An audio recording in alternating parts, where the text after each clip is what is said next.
बिस्मिल्लाहिर्रहमानिर्रहीम। अस्सलाम वालेकुम। टेंसर एनालिसिस में हमारा जो नेक्स्ट टॉपिक है वो है सब्स्टिट्यूशंस।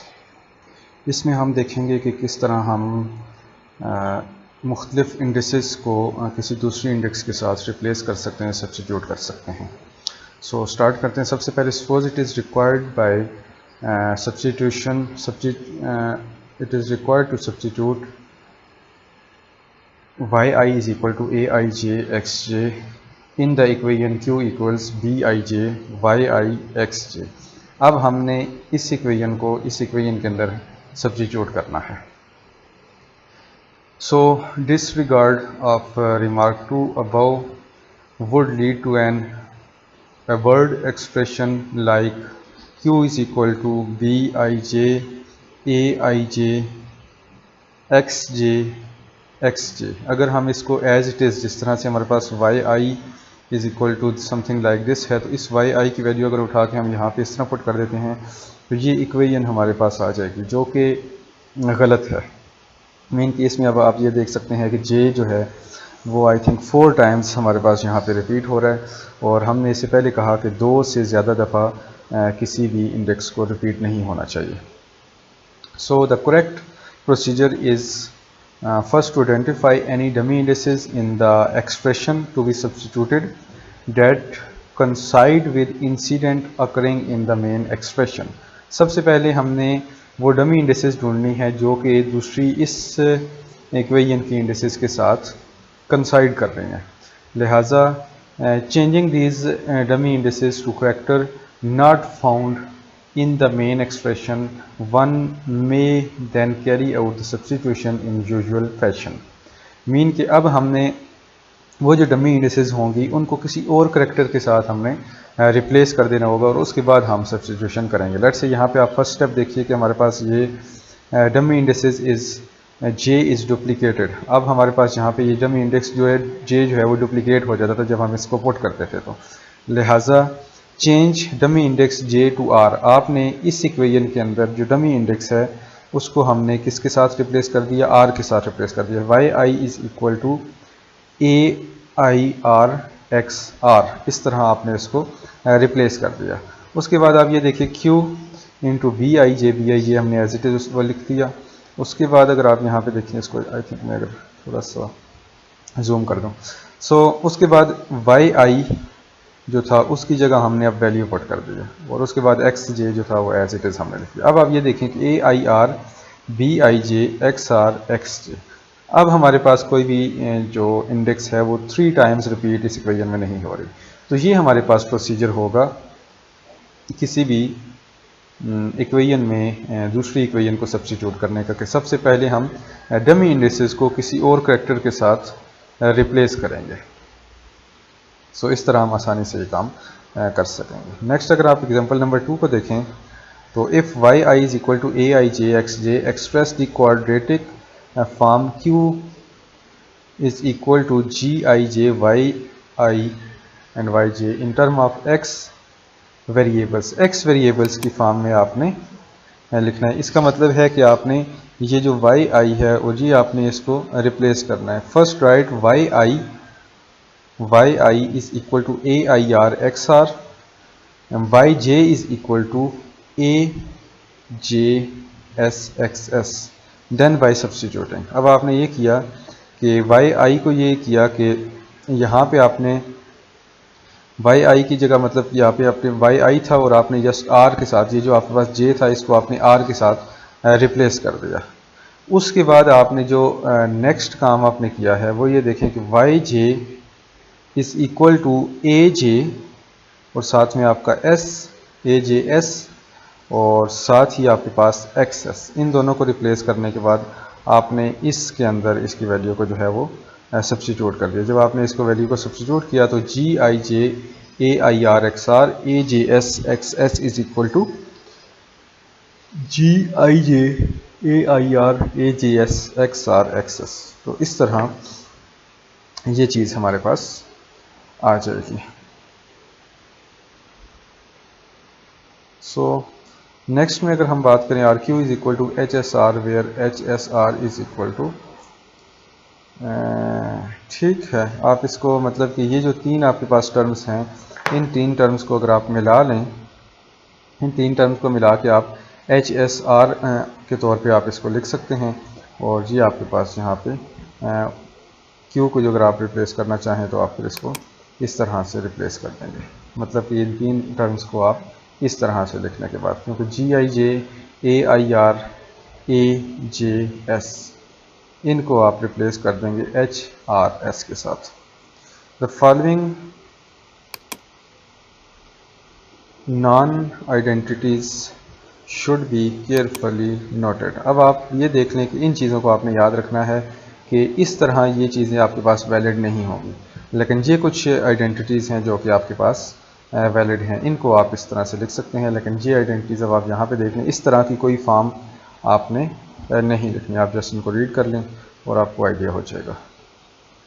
नेक्स्ट हम आते हैं कोवेरिएंट एंड कॉन्ट्रावेरिएंट वेक्टर्स के ऊपर। If n quantities a1, a2, a up to n in a coordinate system x1, x2, x3 up to xn are related to n other quantities a1, a2 up to an in another coordinate system like this by transformation equation। अब transformation equation इसके ज़रिए, ये जो आपके पास एक transformation equation है, अब आपने ये क्या किया, ए पी जो था इसको आपने ए क्यू में कन्वर्ट किया है। मतलब एक कोऑर्डिनेट सिस्टम से आप दूसरे कोऑर्डिनेट सिस्टम में जा रहे हैं। इससे पहले हम कोऑर्डिनेट सिस्टम ट्रांसफॉर्मेशन कर चुके हैं। लिहाजा अगर कोई भी ट्रांसफॉर्मेशन इस तरह की हो कि अगर आपके पास ए पी जो है वो ए क्यू में कन्वर्ट हो और ये आपके पास इस तरह से कन्वर्ट हो, मतलब उसकी कन्वर्जन जो है वो इस इक्वेशन को फॉलो कर रही हो। अब आप यहाँ पे देखें, यहाँ पे आपके पास ए पी है तो del X P by del X Q, और यहाँ पे आपके पास ए क्यू है। मतलब ये आपके पास जो है वो आपके पास डिपेंडेंट वेरिएबल है और ये आपके पास जो है ये इंडिपेंडेंट वेरिएबल है।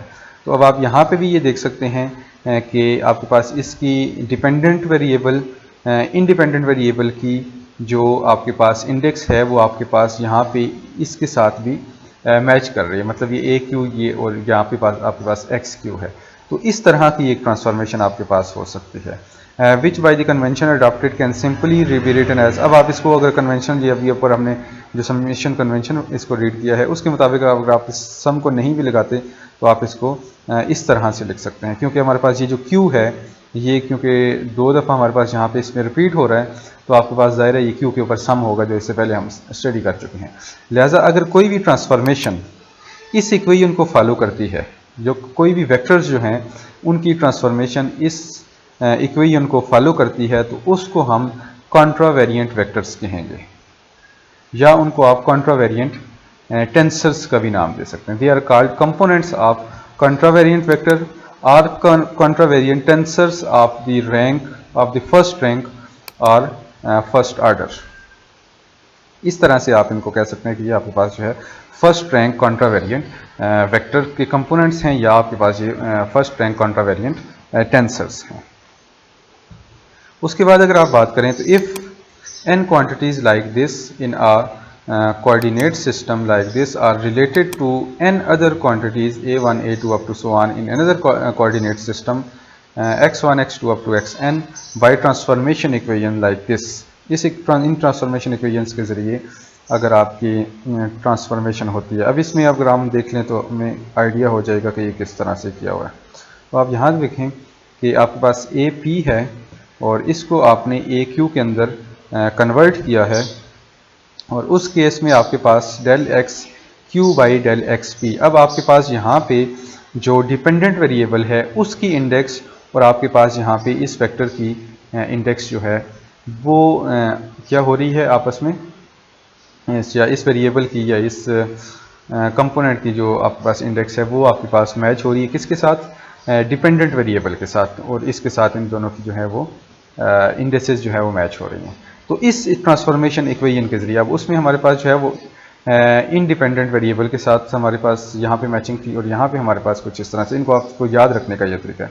लिहाजा अगर इस ट्रांसफॉर्मेशन इक्वेशन के ज़रिए कोई भी आपके पास वेक्टर्स या कोऑर्डिनेट सिस्टम्स जो हैं वो ट्रांसफॉर्म होते हैं तो उस केस में आप इनको कोवेरिएंट वेक्टर्स कहेंगे। यहाँ पे हमारे पास कोवेरिएंट वेक्टर और covariant tensor of the first rank. अब आप ये आपके पास या तो इनको आप कंपोनेंट ऑफ कोवेरिएंट वेक्टर कहेंगे या आप इसको कोवेरिएंट टेंसर कहेंगे। Okay, note that the superscript is used to indicate contravariant component whereas a subscript is used to indicate contravariant component. Tensors whose component are AP or AQ shall often be referred simply to the tensors AP or AP. इस तरह से अगर आपके पास instead of speaking of the tensor whose components are AP or AP we shall offer simply tensors. ठीक है, अगर यहाँ पे ये बात हो रही है कि आपके पास ये आपके पास बेसिकली टेंसर्स के कंपोनेंट्स होते हैं, लेकिन डायरेक्टली हम इनको टेंसर का ही नाम दे देते हैं, कंपोनेंट ऑफ टेंसर हम ज़्यादा नहीं बोलते। ओके, सो उसके बाद आपके पास कॉन्ट्रावेरिएंट और कोवेरिएंट के बाद आपके पास आते हैं मिक्स्ड टेंसर। अब इसमें भी डेफिनेशन बिल्कुल वही होगी। हमारे पास जो इसमें इक्वेशन होगी वो अब आप यहाँ पे देख सकते हैं ए पी आर और समथिंग लाइक दिस, और आपके पास ए क्यू एस में ये कन्वर्ट हुआ। और कन्वर्जन के दौरान अगर आप इसकी इक्वेशन को देखें तो ये देखिए कि आपके पास ये क्यू है जो कि हमारे पास यहाँ पे इंडिपेंडेंट वेरिएबल है, और यहाँ पे भी हमारे पास क्यू मौजूद है। इन द सेम वे हमारे पास ये इंडिपेंडेंट में आपके पास एस भी मौजूद है, और आपके पास यहाँ पे कुछ इस तरह से है। तो अगर आपके पास यहाँ पे इंडिपेंडेंट वेरिएबल्स की टर्म्स अगर आपके पास यहाँ पे मैच हो रही हैं और ये आपके पास डबल है, तो इस केस में आपके पास ये जो आपके पास ट्रांसफॉर्मेशन होगी, ये जो टेंसर्स आपके पास होंगे इनको आप कॉन्ट्रावेरिएंट टेंसर्स ऑफ रैंक 2 कहेंगे। ये आपके पास अब कॉन्ट्रावेरिएंट टेंसर्स ऑफ रैंक 2 हमारे पास आ गए। इन द सेम वे अगर आप यहाँ पे इस इक्वेशन को देखें तो ये आपके पास contravariant tensors of rank 2 sorry covariant tensors of rank 2 हमारे पास यहाँ पे इस तरह ट्रांसफॉर्मेशन उनकी हो जाएगी। क्यू एस हमारे पास यहाँ पे as a dependent variable act कर रहे हैं, लिहाजा हमारे पास यहाँ पे ये इसको हम कोवेरिएंट टेंसर का नाम देंगे। नेक्स्ट जो चीज़ आती है वो कुछ इस इक्वेशन को देखना। अब यहाँ पे अगर आप देखें तो आपके पास ये P, Q, S और R। अब आप यहाँ पे देखें कि ये जो S है ये आपके पास डिपेंडेंट वेरिएबल है, एक्सेस जो है ये हमारे पास ये डिपेंडेंट वेरिएबल है, और यहाँ पे हमारे पास S यहाँ पे मौजूद है, मतलब डिपेंडेंट वेरिएबल का सबस्क्रिप्ट यहाँ पे हमारे पास मौजूद है। इन द सेम वे ये Q जो है ये आपके पास यहाँ पे इंडिपेंडेंट वेरिएबल है, इंडिपेंडेंट वेरिएबल का इंडेक्स है, और ये भी हमारे पास यहाँ पे मौजूद है। तो मतलब अगर आपके पास दोनों इंडेक्स डिपेंडेंट का भी और इंडिपेंडेंट का भी अगर आपके पास मैच कर रहे हों तो उस केस में आप ये कहेंगे कि ये आपके पास जो टेंसर है ये मिक्स्ड टेंसर है, और ये आपके पास जो होगा mixed tensor of second rank होगा। ये आपके पास mixed tensor of second rank है, क्योंकि हमारे पास यहाँ पे 2 इंडिसेस यूज हो रही हैं, और ये आप देख सकते हैं डबल डेरिवेटिव हमने यहाँ पे पार्शियल डेरिवेटिव लिया है। तो इस तरह से डिफ्रेंशिएट कर सकते हैं हम कोवेरिएंट टेंसर को और कॉन्ट्रावेरिएंट टेंसर को। आमतौर पे अगर आपके पास यहाँ पे कहीं पे भी लिखा हुआ हो तो रिप्रेजेंट करने का या आइडेंटिफाई करने का तरीका ये है कि आपने सबस्क्रिप्ट और सुपरस्क्रिप्ट्स को देखना है। सुपरस्क्रिप्ट्स जो हैं वो कॉन्ट्रावेरिएंट को रिप्रेजेंट करने के लिए यूज़ होंगी, और जो सबस्क्रिप्ट हैं वो कोवेरिएंट को रिप्रेजेंट करने के लिए यूज़ होंगे। सो अभी तक के हम लेक्चर में इतना ही करते हैं। इंशाल्लाह नेक्स्ट लेक्चर में हम देखेंगे कि किस तरह से हम चीज़ों को आगे लेकर चलते हैं। उसमें हम इंशाल्लाह क्रोनिकल डेल्टा और लेविस फंक्शन और लेविस बीटा फंक्शन और इस तरह से कुछ चीज़ें और स्टडी करेंगे। So thank you so much for watching.